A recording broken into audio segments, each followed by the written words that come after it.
Today I'm going to be talking about double hauling and how this can greatly improve your technique when fly casting. Before we do any double hauling, it's very important that we understand the basic casting cycle and we can form a neat, efficient casting loop. And we understand the casting movements. Initially, not to let the rod break too far from the forearm here, and use the three parts of our arm in order to cast efficiently. As we increase the length of line, we can then allow the rod to come slightly further out from the arm, so long as we can control this properly.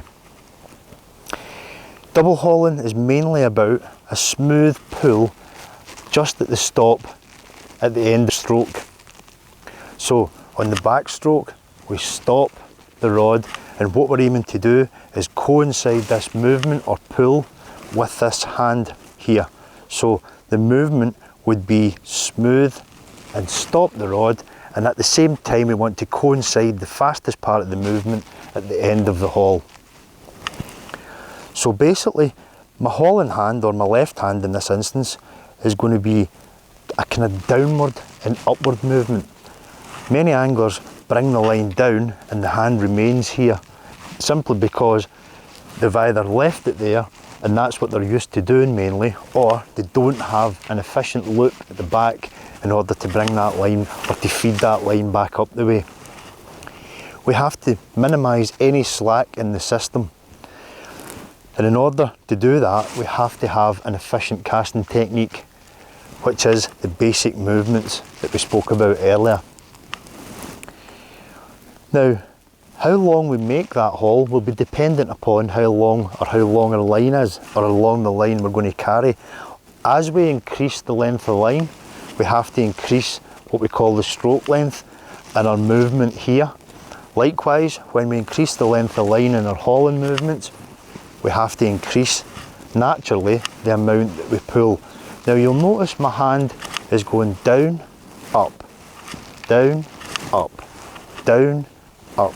I have to do that in order to make the forward movement. If my hand remains down here, then I can't efficiently make that movement. And it's very much a product of smoothness and technique. As I say, we don't want to be abrupt. We don't want to make that a forceful pull. It's nice and smooth, and then coinciding that movement at the end. As we apply the stop, we want that there to just coincide with that stop. That's what makes it efficient. When we apply an efficient stop, we get rod tip turnover speed, and this is what makes the speed in the line. This is what makes fly casting effective. A nice firm stop will give us more rod tip speed, and in turn will give us more line speed. And that, combined with an effective haul, makes everything very, very efficient. And you'll know that you're being efficient, or you're doing it correctly, because everything will feel smooth, and you can actually feel the weight on that rod momentarily before you apply that speed correctly. There is a number of exercises that we can do. Sometimes it's beneficial to turn the rod down flat on a well-mown bit of grass rather than water, and just make a cast from side to side. And what we're trying to do there is just make sure that we've got an effective loop, and we're not over rotating the rod or putting in the power too early, because that will throw the loop open. We want to just save the speed right for the end and make that efficient loop. When we're comfortable with that, we can then bring in our left hand, pulling off enough line that we can hold the line, and as we move the rod just slowly, we can then separate the hands and give that pull at the end before feeding back, and let the line lie down, because the benefit of this is you can learn it very slowly and take your time. When we're ready to make the other cast, we can then smoothly pull forward and apply the speed at the end. So it's pull, pull, pull. As you get more comfortable, we can then start to speed up the movements, but I would encourage you to do this one movement at a time initially, because then it becomes much more intuitive. What we're trying to do is basically build up the coordination in this hand. It isn't something that you can do straight away. It often takes a good bit of practice. As we get more confident, we can then lift the line up or raise the angle of the rod to slightly higher and cast in a slightly different plane, and we can try and aerialise the line backwards and forwards, and occasionally that might go wrong. What to do is take this hand away, go back to your normal casting position, making sure you're keeping the rod level with the ground, and make sure that your casting loop remains okay and there's nothing crept in there that shouldn't be there. When you're happy, bring this hand back again and apply your haul.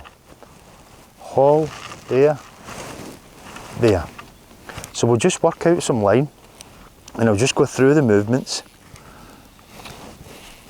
We are on water. It's much easier, as I said, on some nice smooth well-mown grass. You don't even require a piece of wool on the end or a fly, obviously, because we don't want that to catch. Now, I've pulled off enough line here. Now, I'm just going to make a movement and cast that way, and I'm going to use a haul. So smooth, pull. And you can notice my hands came back up together there. I've let the line straighten out.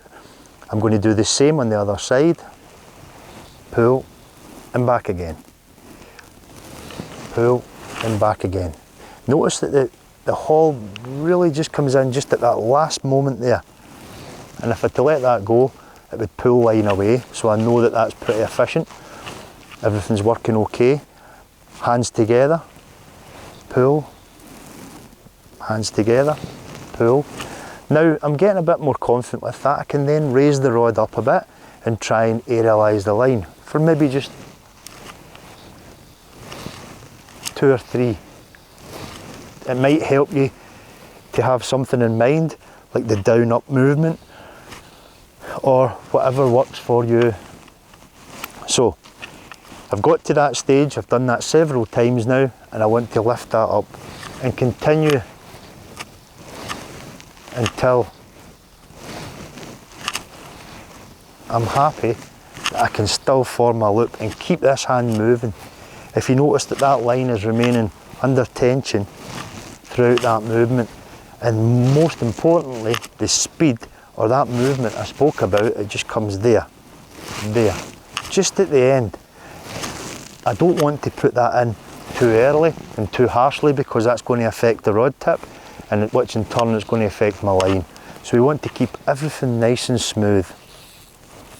As I say, once you learn to double haul, you'll probably do it all the time because it's mainly about line control. It's not only about distance, although it's very effective for distance. I'm only working out probably about 60 feet of line at the moment, but without too much effort, you can see it's much easier to control that line there. And if I let that go, the remainder or most of the line is going to carry onward. What I'm going to do the next time is increase my stroke length to make sure that I've now got that longer line. You can see that I'm moving my hand further, and there's most of the line away. And that's probably around 70 feet of line, which is more than enough for most fishing situations. But you can see that I'm not trying excessively hard.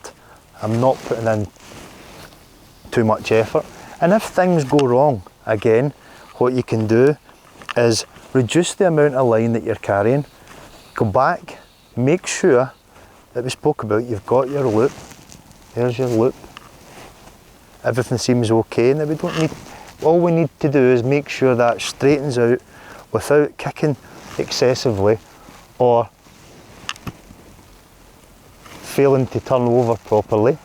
I'm happy enough that that line is turning over there. Best if we can keep the rod parallel with the ground. Okay, now I can bring in this other hand. 1, 2, 3, 4, 5. That's us. I can then extend that again a bit more by movement of my hand, and obviously I want to haul a bit further because I'm carrying more line now. So there.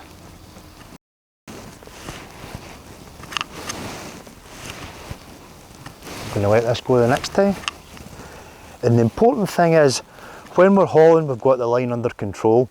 Make sure that your haul is equal. in length, both back and front. And don't be tempted to overpower the forward delivery. Quite often you'll see someone casting away, they've got a lovely line going there, and then all of a sudden they know they're going to deliver it and they really hit it hard. And often that will affect the rod tip, obviously the rod tip path, and the line will go completely out of shape. What you want to do is make sure we've formed that neat, efficient loop, and that's going to carry to our intended target. There we go.